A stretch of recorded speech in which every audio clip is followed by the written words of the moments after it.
Hello दोस्तों, कैसे हो? आपका स्वागत है त्रिपान स्टडी सेंटर में। आज जो हम करने जा रहे हैं क्लास 9th का ज्योग्राफी का चैप्टर नंबर 5, यानी जो है natural vegetation and wild life, यानी प्राकृतिक वनस्पति और वन्य जीवन। जो है कक्षा 9 का भूगोल का चैप्टर जो है अध्याय 5 है, जो कि काफ़ी महत्वपूर्ण है। प्राकृतिक वनस्पति और वन्य जीवन, इसमें कुछ क्वेश्चन सेलेक्ट किया गया है जो कि काफ़ी महत्वपूर्ण है एग्जाम व्यू से, जिसको आपको नोट करना चाहिए, समझना चाहिए और एग्जाम की तैयारी में लगाना चाहिए। ये क्वेश्चन काफ़ी महत्वपूर्ण है, इसलिए हर समय जो है ये महत्वपूर्णता अपना बनाए रखेगा। ठीक है, चलिए देखते हैं हमारा क्वेश्चन आज क्या है। Next 9th question, why are the forest very important for human beings and the environment around them? Explain. You know that there is a come to the question is the most important.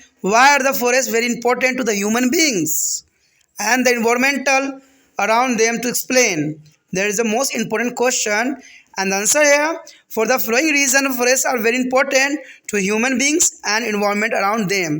There is important first point here. The forest is a modified local climate. Forest modified local climate, control soil erosions and regulate our stream flow. There is an important point here.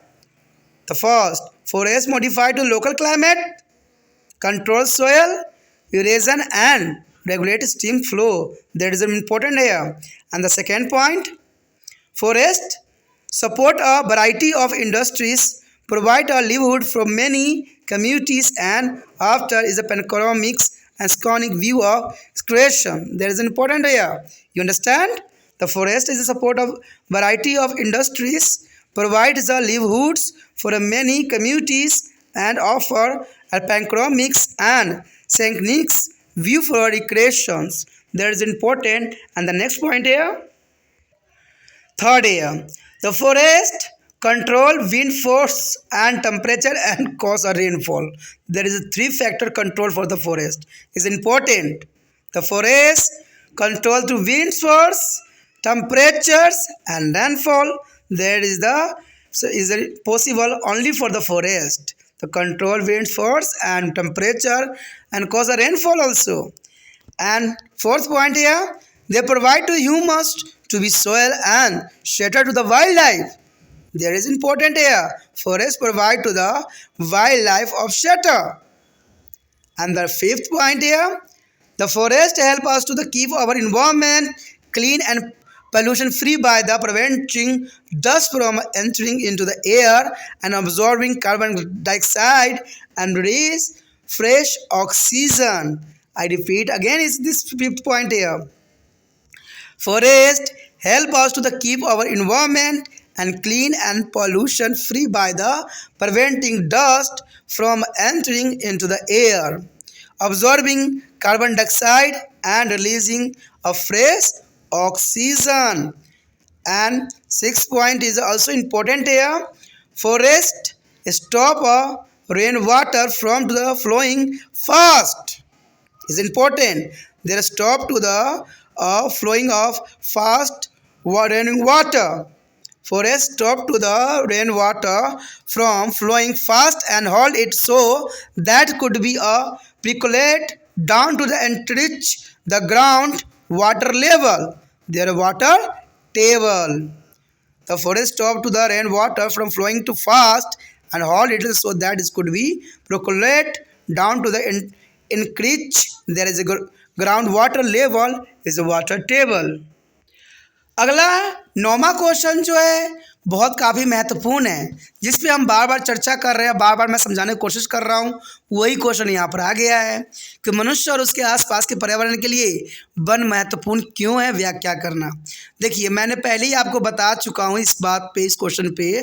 तभी मैं कहता हूँ ना कि अगर आपने इस video को अच्छे से समझ लिए ना, तो 100% जो है आपको पूरा चैप्टर ही समझ में आ जाएगा, क्योंकि हम हर एक बात पे यहाँ विस्तारपूर्वक चर्चा कर रहे हैं। वही क्वेश्चन आगे आता जा रहा है। इसमें क्वेश्चन यही है कि मनुष्य और उसके आसपास के पर्यावरण के लिए वन महत्वपूर्ण क्यों है, मनुष्य के लिए जो है वन इतने महत्वपूर्ण क्यों है। तो क्यों है तो आपको पता ही है, इसके बारे में अब अधिक मुझे डिस्कस करने की आवश्यकता भी इसमें नहीं होगा कि वन निम्नलिखित कारणों से मनुष्य और उसके आसपास के पर्यावरण के लिए बहुत ही महत्वपूर्ण है। पहली बात यही आती है कि वन स्थानीय जलवायु को संशोधित करती है। देखिए, वन जो है वन रहेगा तभी जलवायु जो है कंट्रोल में रहेगा, और जलवायु बिगड़ेगी ही तो इंसान के जीवन भी तहस नहस हो जाएगा। तभी तो आप देखते ही हो, कहीं बाढ़ आती है तो कहीं तूफान आती है, ठीक है। तो ये कारण क्या है? क्योंकि उस क्षेत्र के जो है वन्य जीवन पे काफ़ी लोगों ने प्रभावित किया है, उसको नष्ट किया है, इसलिए जो है कहीं बाढ़ आती है तो कहीं तूफान आती है, और इसका प्रकोप किसको सहना पड़ता है? इंसानों को ही सहना पड़ता है, ठीक है। तो इसलिए कहा जाता है कि वनों की संरक्षण करना बहुत काफ़ी महत्वपूर्ण है। दूसरी बात आती है मिट्टी के कटाव को नियंत्रित करती है। वन जो है आपको पता है कि जो मिट्टी बह जाती है उसको रोक लेती है। वन जैसे कि मान लीजिए एक हमारा सर होता है, अगर बिना बाल के हो तो अगर हम पानी रखते हैं तो फटाक से बाहर निकल जाता है। अगर वही हमारा बाल होगा तो हम तेल रखेंगे तो थोड़ा सा नीचे तक आने में बहुत टाइम लग जाएगा। तो वही बात यहाँ पर आ जाता है। एक्सपेरिमेंट भी बना सकते हो आप। तो जो पेड़ पौधे होते हैं पानी को भी रोकते हैं, ठीक है, और मिट्टी के कटाव को रोक देते हैं। और मिट्टी कटाव हो जाने से पेड़ पौधे ढीले पड़ जाएंगे, वो गिर भी जाएंगे। इसलिए पेड़ पौधों जो होते हैं लगाना काफ़ी महत्वपूर्ण रहता है कि मिट्टी के कटाव को नियंत्रित करती है और धारा प्रवाह को भी नियंत्रित करती है। पानी की धारा को जो है तीव्र होने से बचाती है, और तीव्र रहेगी तो आपको पता है बाढ़ का जो है बहुत बड़ा प्रकोप सहना पड़ेगा। तभी देखते हो कि कोसी नदी के आसपास देखा जाए तो बहुत कम जो है पेड़ पौधे हैं, और जिसके कारण हर साल जो है वहाँ पर बाढ़ आती ही आती है, और ये बहुत तेज़ होती है क्योंकि यहाँ पर पेड़ पौधे नहीं है कि पानी को जो है गति को धीरे कर सके। तो वहाँ के लोगों को जो है आए दिन कहते हैं हर साल जो है उनको मुसीबत का सामना करना ही पड़ता है बरसात के मौसम में। तो अब क्या कहें, लोग समझदार ही नहीं बन रहे हैं, सरकार इस पर कोई कदम ही नहीं उठा रही है। पेड़ पौधे जितने सरकार लगा देगी बाढ़ पे नियंत्रण बहुत आसान तरीके से हो जाएगा। वन विभिन्न प्रकार के उद्योगों का समर्थन करती है। देखिए वन ही के कारण जो है कई प्रकार के उद्योग जो है फला फूला है, क्योंकि वन से ही जो है उनको कच्चे पदार्थ मिलते हैं। कई समुदाय के लिए आजीविका प्रदान भी करते हैं और मनोरंजन के लिए जो मनोरम एवं सुंदर दृश्य भी पेश करते हैं। आपने देखा ही होगा कि वन में जो है बहुत से फिल्म जो है फिल्माए जाते हैं और उनके दृश्य लिए जाते हैं, कितने सुंदर दृश्य होते हैं और हम देख के ललायित होते हैं। तो ये वन के कारण ही संभव है। कहते हैं नेचर ने जो दिया है हमें उसको संरक्षण करके रखना हर एक इंसान के दायित्व हो जाता है। अगर तीसरे पॉइंट की बात करें तो वन जो है पवन बल और तापमान को नियंत्रित करते हैं। देखिए बहुत तेज़ अगर हवा चलती है पेड़ पौधा रहता है तो वो उसको रोक लेती है, यानी पवन जो बल को भी रोकती है और तापमान को भी नियंत्रित करती है। मान लीजिए जिस क्षेत्र में पेड़ पौधे लगे होते हैं वहाँ पर धूप की रोशनी जो है हम तक बहुत कम पहुँच पाती हैं, क्योंकि वहाँ पर जो है छाया हो जाती है पेड़ पौधों के कारण। तो पेड़ पौधे जो है हमें तेज़ धूप से भी बचाती है और वर्षा के कारण से भी बचाती है। तो पेड़ पौधे हमारे लिए बहुत ही महत्वपूर्ण है, ठीक है। अगर आपको पता हो तो पुराने समय में पेड़ पौधों की पूजा भी की जाती है और इवन कि अभी भी की जाती है। इसमें पीपल नीम को तो कहते हैं बहुत ही महत्वपूर्ण स्थान दिया गया है। तो समझ सकते हो ये हमारे लिए कितने महत्वपूर्ण है पेड़ पौधे। चौथे पॉइंट की बात करें तो ये साफ करता है कि ये वन जीवन की मिट्टी और आश्रय के लिए ह्यूमस प्रदान करते हैं। देखिए काफ़ी महत्वपूर्ण बात यहाँ पर आता है कि वे जो है वन जीवन के लिए मिट्टी और आश्रय के लिए ह्यूमस प्रदान करती है। तो आश्रय के लिए ह्यूमस होना बहुत ज़रूरी है और वन जीवन के लिए मिट्टी देती है। तो ये वनों के कारण ही संभव होता है, क्योंकि वन जो होती है पेड़ पौधे गिर भी जाते हैं तो सर के जो है मिट्टी में कन्वर्ट हो जाती है। तो इस तरह से ह्यूमस वहाँ पर बन जाते हैं। तो पेड़ पौधे कहते हैं जीवित रह के भी महत्वपूर्ण योगदान देते हैं और जो है मृत्यु हो जाने के बाद भी बहुत काफ़ी महत्वपूर्ण योगदान देते हैं इंसानों के लिए। पांचवा पॉइंट यही कहता है कि धूल की हवा में प्रवेश करने से रोकता है। देखिए पेड़ पौधे जो होते हैं अपने पत्तों पर जो है धूल कणों को जो है रोक लेते हैं और इंसानों तक पहुंचने से रोक देते हैं।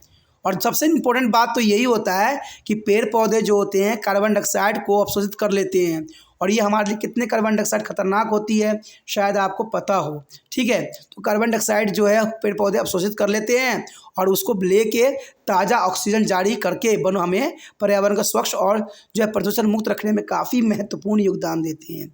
तो पेड़ पौधे देखिए कितना महत्वपूर्ण योगदान देता है, कार्बन डाइऑक्साइड खुद लेके ऑक्सीजन आपके लिए जो है देता है। और आपको पता ही है कि ऑक्सीजन के बिना इंसान जिंदा रहना संभव ही नहीं है। तो आप देखिए पेड़ पौधा रहेगा नहीं, ना हमें ऑक्सीजन मिलेगा, ना हम लोग जिंदा रहेंगे। तो पेड़ पौधे है ना मनुष्य के लिए बहुत काफ़ी महत्वपूर्ण। अगर हम 6वें पॉइंट की बात करें तो ये साफ हो जाता है कि वन वर्षा के पानी को तेज़ी से बहने से रोकता है। यानी जो वन में वर्षा होती है, रेन होता है, और पेड़ पौधे होते हैं, तो जो पानी की रफ्तार होती है उसके पेड़ पौधे जो है रफ्तार को कम कर देती है, जिससे क्या होता है, तेज बहाव नहीं बहती है पानी, ठीक है। और इसे रोक कर रखते हैं ताकि यह भूजल सतह यानी जल तालिका के समुद्र करने के नीचे रिस सके। यानी ये पानी की जब तक होल्ड नहीं करेंगे तब तक जो है वो धरती में ग्राउंड वाटर का रूप धारण नहीं करेगा। मान लीजिए पानी आया और चलता रहा तो ग्राउंड वाटर तो रिचार्ज ही नहीं हुआ, ग्राउंड वाटर में तो पानी अब्जॉर्ब किया ही नहीं, तो आप प्यासे रह गए। तो वन देखिए कितना महत्वपूर्ण है। तभी त्रिपाण स्टडी सेंटर हमेशा कहता है कि वन की संरक्षण कीजिए, वन बहुत ही ज़रूरी है, और आपको भी इसको जो है समझना है, और सरकार को भी इस बात पे जो है समझने की ज़रूरत है, ठीक है। ये क्वेश्चन काफ़ी महत्वपूर्ण था। अगर आपको एक क्वेश्चन अच्छे समझ में आ गया होगा तो लाइक से सब्सक्राइब कीजिए, साथ में कमेंट करना मत भूलिए। चाहे आपको ये अच्छा लगा, आप क्या राय विचार रखते हो तो ज़रूर मुझे कमेंट करके बताइए, कि कमेंट करने से दोस्तों ये होता है मुझे प्रोत्साहन मिलता है। चाहे मुझे गलती बताइए चाहे सही बताइए, हम दोनों में ही खुश है। दोनों बातें हम जो है नोट करेंगे, उस बात को अच्छे से अच्छे करने की कोशिश करेंगे, ठीक है। पहली बार वीडियो देख रहे थे तो चैनल को सब्सक्राइब करके अपने मोबाइल में सेव कर लीजिए, क्योंकि बाद में अगर सर्च करिएगा यूट्यूब पे तो शायद ही त्रिपाण सेंटर आपको नज़र आए, क्योंकि उससे पहले जो है आपको दूसरे चैनल नज़र आएंगे और मेरे वीडियो शायद आपको प्राप्त न हो सके। इसलिए जो है त्रिपाण सेंटर बार बार कहता है कि चैनल को सब्सक्राइब करके अपने मोबाइल में सेव कर लीजिए।